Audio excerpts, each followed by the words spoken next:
Hey guys, ഇന്നൊരു day in my ലൈഫാണ്. ഇന്നൊരു സൺഡേ ആണ് കേട്ടോ. ഒരു സ്ലോ മോർണിംഗ്. അതുകൊണ്ട് തന്നെ ഞാനിന്ന് ലേറ്റ് ആയിട്ടാണ് എഴുന്നേറ്റത്. എണീറ്റ പാടെ കട്ടിലും ബെഡും ഒക്കെ വിരിച്ച് അതൊന്ന് സെറ്റാക്കി വെച്ചു. ഇത് അമ്മ പറഞ്ഞു തന്നൊരു ശീലമാണ് കേട്ടോ. ഇപ്പോൾ കുറേ കാലമായിട്ട് ഇത് എൻ്റെ കൂടെ തന്നെയുണ്ട്. പുറത്ത് അത്യാവശ്യം മഴയുടെ ഇതൊക്കെ ഉണ്ടായിരുന്നു. അതുകൊണ്ട് തന്നെ ഞാൻ നേരെ പോയത് ജനലിൻ്റെ അടുത്തേക്കാണ്. എനിക്ക് എണീറ്റ് കഴിഞ്ഞാൽ ഉടനെ ഇവിടെയുള്ള ജനലുകളും വാതിലുകളും ഒക്കെ തുറന്നിടണം. ഭയങ്കര കാറ്റ് വരും ഇവിടെ കൂടെ. അതുകൊണ്ട് തന്നെ കുറേ നേരം ഞാനിത് അങ്ങോട്ടേക്കൊക്കെ നോക്കി നിൽക്കും. കർട്ടനൊക്കെ ഒന്ന് അറേഞ്ച് ചെയ്തിട്ട് രാവിലെ ഈ മഴയൊന്നും തോർന്ന് നിൽക്കുന്ന ഒരു സമയമാണ്. എന്നാലും അത്യാവശ്യം ചാറ്റലുണ്ട്. അത് നോക്കി കുറച്ച് നേരം അങ്ങനെ നിന്നു. പിന്നെ ചായ എടുക്കാൻ പോയ സമയത്താണ് എൻ്റെ ഈസ്തറ്റിക് പരമായിട്ടുള്ള കുറച്ച് കാഴ്ചകളെ ഞാൻ കൂടുതൽ ശ്രദ്ധിച്ചത്. ഇതൊക്കെ എൻ്റെ ഓരോരോ പരിപാടികളാണ് കേട്ടോ. പിന്നെ പോയി ചായയായിട്ട് പുറത്തു വന്നിരുന്നു. അത്യാവശ്യം നല്ല ചാറ്റലുണ്ടായിരുന്നു. അതും കണ്ടോണ്ട് ഏറെയത്തിരുന്ന് ചായയും കുടിച്ചിരിപ്പായി. ഇങ്ങനെ ഇരിക്കുമ്പോഴത്തേനും ശരിക്കും പറഞ്ഞാൽ ഞാൻ തുടക്കത്തിൽ തന്നെ പറഞ്ഞില്ലേ, ഒരു സ്ലോ മോർണിംഗ് ആണിന്ന്. ഇങ്ങനെ വീട്ടിൽ ചായയൊക്കെ ആയിട്ട് ഒരു പത്രമൊക്കെ ആയിട്ട് ഇങ്ങനെ തിണ്ണയിൽ വന്നിരിക്കാൻ എനിക്ക് ഭയങ്കര ഇഷ്ടമാണ് കേട്ടോ. നമ്മുടെ അവിടെ റബ്ബറൊക്കെ ഉള്ളതുകൊണ്ട് തന്നെ നല്ല തണുപ്പാണ് എപ്പോഴും. അങ്ങനെ കാറ്റിനെ പ്രകൃതിയൊക്കെ ഒന്ന് അടുത്ത് കാണാമെന്ന് വിചാരിച്ച് ഞാനൊന്ന് ഇറങ്ങി നടക്കാൻ തീരുമാനിച്ചു. കുറച്ച് ചാറ്റൽ മഴ ഉണ്ടായിരുന്നാലും എന്നാലും വേണ്ടില്ല.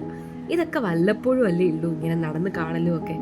അതുകൊണ്ട് തന്നെ ഞാൻ എല്ലാം പോയി നോക്കി. അപ്പോൾ കുറേ കുഞ്ഞു കുഞ്ഞു പൂക്കളും ഒക്കെ കിളിർത്തിട്ടുണ്ടായിരുന്നു. പിന്നെ പോയി ഇന്നത്തെ നമ്മുടെ ടു ഡു ലിസ്റ്റ് എഴുതലായി. അങ്ങനെ ടു ഡു ലിസ്റ്റായിട്ടും ഗ്രാറ്റിറ്റ്യൂഡ് ജേർണലായിട്ടും അങ്ങനെ രാവിലത്തെ കുറച്ച് സമയം ഞാൻ എനിക്ക് വേണ്ടിയിട്ട് മാറ്റി വയ്ക്കാറുണ്ട്. സൺഡേ ആയതുകൊണ്ട് തന്നെ അതിനൊരു കുറവും വരുത്തിയില്ല.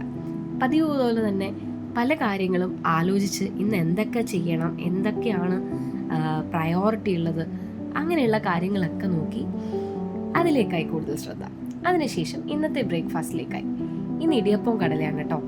അതിനുശേഷം കുറച്ച് വർക്കിൻ്റെയും എഡിറ്റും കാര്യങ്ങളും ഒക്കെ ഉണ്ടായിരുന്നു. അതും ചെയ്ത് കുറച്ച് പ്രിപ്പറേഷൻ, എക്സാമിന് കുറച്ച് പഠിക്കാനും ഒക്കെ ഉണ്ടായിരുന്നു. അതൊക്കെ ആയിട്ട് കുറച്ച് നേരം ഞാൻ ഇരുന്നു. അതുകൊണ്ട് തന്നെ എത്ര നേരം ഇരുന്നു എന്ന് തന്നെ അറിയില്ല. പല കാര്യങ്ങളുള്ളത് കൊണ്ട് തന്നെ അതിലങ്ങ് മുഴുകിപ്പോയി. കുറേ നേരം ലാപ്ടോപ്പൊക്കെ ആയിട്ടിരുന്നപ്പോഴാണ് പിന്നെയും മഴയുടെ ഒരു സൗണ്ടും കാര്യങ്ങളും ഒക്കെ കേൾക്കുന്നുണ്ടായിരുന്നു. കുറച്ച് നേരം കൂടെ കഴിഞ്ഞിട്ട് കേൾക്കാമെന്ന് വിചാരിച്ചു. എനിക്ക് അങ്ങനെ ഒരു കുഴപ്പമുണ്ട് കേട്ടോ. എന്തിലേലും ഇൻവോൾവ് ആയിട്ട് ചെയ്തു തുടങ്ങിക്കഴിഞ്ഞാൽ സമയം പോണത് അറിയത്തില്ല. കുറേ നേരത്തേക്ക് അതിലേക്ക് തന്നെ ആയിട്ട് അങ്ങ് ഇരിക്കും.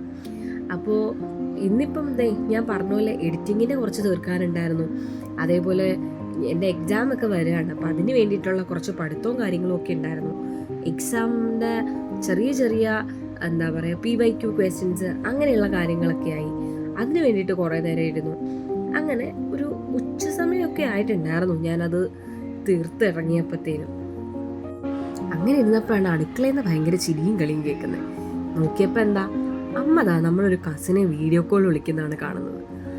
എന്താ അല്ലേ, ഇവർക്ക് ഇതൊക്കെ ഒരു എൻജോയ്മെൻ്റ് ആണ്.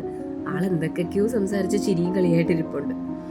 എന്തായാലും സൺഡേ അല്ലേ, ഇനി നമ്മുടെ ഫേസ് പാക്ക് റുട്ടീനിലേക്ക് കടക്കാം. അപ്പം ഞാൻ ഫേസ് മാസ്ക് ഒക്കെ ഉണ്ടാക്കി വെച്ചിട്ടുണ്ട്. ഒരു കോഫി പൗഡറിൻ്റെ ഫേസ് മാസ്ക് ആണ്. അതൊക്കെ സെറ്റ് ചെയ്ത് അത് അപ്ലൈ ചെയ്യുന്ന രീതിയിലാണ്. അമ്മ അവിടെ പുറകിലെ മുടിയിൽ എണ്ണയൊക്കെ തേച്ച് കുളിക്കാനുള്ള റെഡിയാവലാണ്. അപ്പം ഞാൻ എന്തായാലും ഫേസ് മാസ്ക് ഒക്കെ അപ്ലൈ ചെയ്ത് കുറച്ച് നേരം ഇരുന്ന് എന്നിട്ടൊക്കെ ഉള്ളൂ. ഫേസ് മാസ്ക് ഇട്ടതിന് ശേഷം ഹോട്ട് ഓയിൽ മസാജും കൂടെ ആയിക്കോട്ടെ എന്ന് വിചാരിച്ച് എണ്ണയൊക്കെ ഒന്ന് ചൂടാക്കി വന്ന് അടുത്തതായിട്ട് എണ്ണ തേക്കുന്ന പരിപാടിയാണ്. സൺഡേയ്സ് മാത്രമേ ഉള്ളൂ കേട്ടോ ഇങ്ങനെയൊക്കെ സമയം കിട്ടാറുള്ളൂ. അതുകൊണ്ട് തന്നെ അത്യാവശ്യം നല്ല രീതിക്ക് തന്നെ ഞാൻ ഇതൊക്കെ തേച്ച് നടന്ന് കുറച്ച് നേരമൊക്കെ ഇരുന്ന് നല്ലൊരു കുളിയും പാസ്സാക്കി വന്നപ്പോഴത്തേനും നമുക്കിന്ന് കുറച്ച് തുണിയൊക്കെ തയ്ക്കാൻ കൊടുക്കാൻ പോകാനുണ്ട്. അപ്പോൾ ഇനി അങ്ങോട്ടേക്കായി. അത്യാവശ്യം മഴയൊക്കെ തോർന്ന് നിന്ന സമയമായിരുന്നു. അതുകൊണ്ട് വലിയ കുഴപ്പമൊന്നുമില്ലായിരുന്നു. തുണിയും തയ്ക്കാൻ കൊടുത്ത് നമ്മുടെ പിള്ളേരുണ്ടായിരുന്നു കൂടെ. അവരില്ലാതെ എന്തോളം. അതുകൊണ്ട് തന്നെ അവളുമാരെയും പോയി കൂട്ടി ഞങ്ങൾ നേരെ പോകുന്നത് ചേച്ചിയുടെ വീട്ടിലേക്കാണ്. ചേച്ചി എന്ന് പറയുമ്പോഴത്തേനും എൻ്റെ കസിൻ ബ്രദറിൻ്റെ വൈഫ്, എൻ്റെ അമ്മയുടെ ചേച്ചിയുടെ മോൻ്റെ വൈഫ്. അപ്പം അവരുടെ കുട്ടികളാണ് ഞങ്ങളുടെ കൂടെ ഉള്ളത്. ഇവളുമാരാണ് എൻ്റെ മെയിൻ ഗ്യാങ്. വീട്ടിൽ വന്നു കഴിഞ്ഞാൽ ഇവരില്ലാത്തൊരു ദിവസം എനിക്ക് ആലോചിക്കാൻ മേല കേട്ടോ. അങ്ങനെ അവരുടെ കൂടെ നമ്മൾ മിണ്ടിയും പറഞ്ഞും കളിച്ചും നേരെ അവരുടെ വീട്ടിലേക്കാണ് ഇന്നിങ്ങി പോകുന്നത്. അവിടെ ചെന്നപ്പോഴത്തേനും ഓരോന്നോരോന്ന് എടുത്ത് കാണിക്കാൻ തുടങ്ങി. അത് മേടിച്ചു, ഇത് മേടിച്ചു എന്നൊക്കെ പറഞ്ഞിട്ട്. സ്കൂളൊക്കെ തുറക്കാറായില്ലേ. നമ്മൾ വന്നപ്പോഴേതാ മാമ്പഴം പൂളുന്ന സെഗ്മെൻറ്റിലേക്കാണ് നമ്മൾ കടന്നത്. മാങ്ങ സീസൺ അല്ലേ. അങ്ങനെ ഞങ്ങൾ സംസാരിച്ച് മാങ്ങയൊക്കെ പറിച്ച് അതിൻ്റെ ഇടയ്ക്ക് ഒന്ന് അരിയുന്ന സമയത്ത് എൻ്റെ കൈ ഒന്ന് മുറിഞ്ഞിട്ടുണ്ടായി. കുറച്ച് ബ്ലഡൊക്കെ വന്നു, എന്നാലും വേണ്ടില്ല. മാങ്ങയൊക്കെ അരിഞ്ഞ് സെറ്റായിരുന്നപ്പോഴാണ് പിള്ളേരെന്നെ സ്കേറ്റിംഗ് പഠിപ്പിക്കാനൊരു തയ്യാറെടുപ്പ്. മൂത്തവളുടെ നേതൃത്വത്തിലാണ് കേട്ടോ സ്കേറ്റിങ്ങിൻ്റെ പരിപാടിയൊക്കെ. അവൾ നീ ഒന്നും പേടിക്കണ്ട, എൻ്റെ കയ്യെ പിടിച്ചാൽ മതി ദേവൂട്ടി എന്നും പറഞ്ഞിട്ട് എന്നെ പിടിച്ച്. അമ്മ അവിടെ ഇരുന്ന് എന്നെ വഴക്ക് പറയുന്നുണ്ടെടി, വീഴും, നീ നോക്കിയും കണ്ട് നിൽക്കുന്നൊക്കെ. ആര് കേൾക്കാൻ, ഞാൻ വിടുമോ? കൊച്ചാണ് എൻ്റെ കൂടെ കട്ട സപ്പോർട്ടിനും ഉണ്ട്. ഒന്നുകൊണ്ടും പേടിക്കേണ്ട, ഞാൻ നോക്കിക്കോളാം, നീ എൻ്റെ കൈ പിടിച്ചോ എന്നൊക്കെ പറഞ്ഞിട്ട്. എന്തായാലും ഒരു ധൈര്യത്തിന് ഞാൻ കയറി.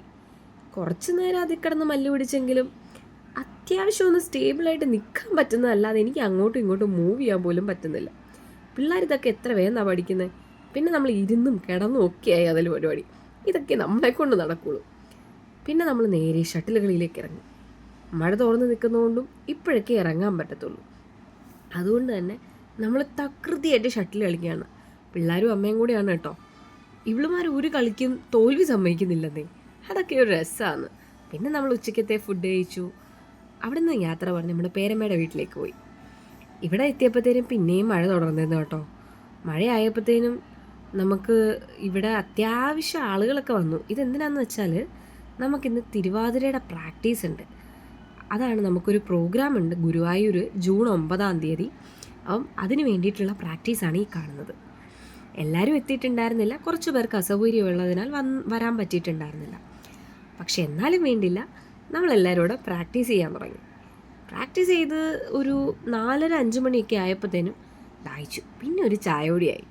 ചായയോടിയും കഴിഞ്ഞ് ഇന്ന് എൻ്റെ ഫ്രണ്ടിൻ്റെ കയറി താമസമാണ് കേട്ടോ. എൻ്റെ കൂടെ ഡിഗ്രിക്ക് പഠിച്ചതാണ്. അപ്പം ഞങ്ങൾ രണ്ടുപേരും കൂടെ ആ വീട്ടിലേക്ക് എത്തി. ഇതാണ് ആ വീട്. നല്ല ഭംഗിയുള്ള ഒരു കുഞ്ഞു വീട്. ഞങ്ങൾ കുറേ നേരം അവിടെ സ്പെൻഡ് ചെയ്തു. കുറേ നാളുകൾക്ക് ശേഷമാണ് കേട്ടോ ഇവിടെ എല്ലാവരുമായിട്ടൊന്ന് കൂടി കാണുന്നതൊക്കെ. അർജുൻ്റെ വീടാണിത്. പിന്നെ നമ്മുടെ ഫ്രണ്ട്സ് ഗ്യാങ്ങും ഒക്കെ ആയിട്ടൊന്ന് കൂടി. അപ്പോൾ ഇന്നത്തേക്ക് ഇത്രയേ ഉള്ളൂ. Good night.